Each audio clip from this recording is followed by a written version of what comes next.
A preschool teacher literally assaulted a 4-year-old little boy who had autism simply because he threw a crayon at her. Seriously, this is unreal. So a Florida preschool teacher was arrested for allegedly assaulting a 4-year-old little boy with autism, and this was because she was angry because he kept throwing crayons at her, allegedly. According to the arrest affidavit, the Indian River County Sheriff's Office was called to Kids City in Vero Beach. This was on this past Tuesday, and it was regarding a possible child ABUSC case. A detective reportedly met with the little boy's parents at the school.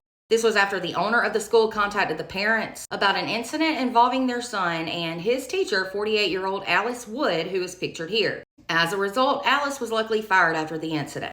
So according to reports, the owner of the school says she was informed by the little boy's behavioral technician about the child being clearly and visibly upset, and that was when she came back to the classroom after she had went to go use the restroom. They then reportedly watched surveillance video footage from the classroom, and it showed Alice walk up to the child as he was sitting at a table. She grabbed him by both of his arms, and then she pulled him towards her face, and it was with enough force that his head snapped backwards. She then reportedly dragged him across the floor before she let him go, and that caused one of his arms to slap on the ground. Alice is further accused of putting the boy back in his chair and pushing him back down, and that again caused his head to snap back. She reportedly held him there until another teacher came into the classroom. The boy was said to have had a large inflamed area near his shoulder that was consistent with him being grabbed so hard. He was also reportedly very timid. Detectives eventually talked to the child's behavioral therapist, who said that yes, the child is prone to occasional outbursts and property destruction, but that he's never been a danger to himself or anyone else. The school also reportedly had a plan to work with him if he was having one of those outbursts. Teachers and staff were supposed to conduct a basket hold, which is where they put his hands across the body and they hold it that way for a moment. They hold him in place. So authorities then went to Alice's home to talk to her. She claimed the little boy suffered injuries because he tripped and fell in the classroom. She also reportedly claimed that the little boy had punched her, but of course, surveillance video showed absolutely none of that. She then said that child threw one too many crayons at her. Really?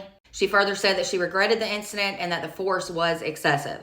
Cops then arrested her and took her to jail. She has since posted bond and she's set to return to court on July 10th.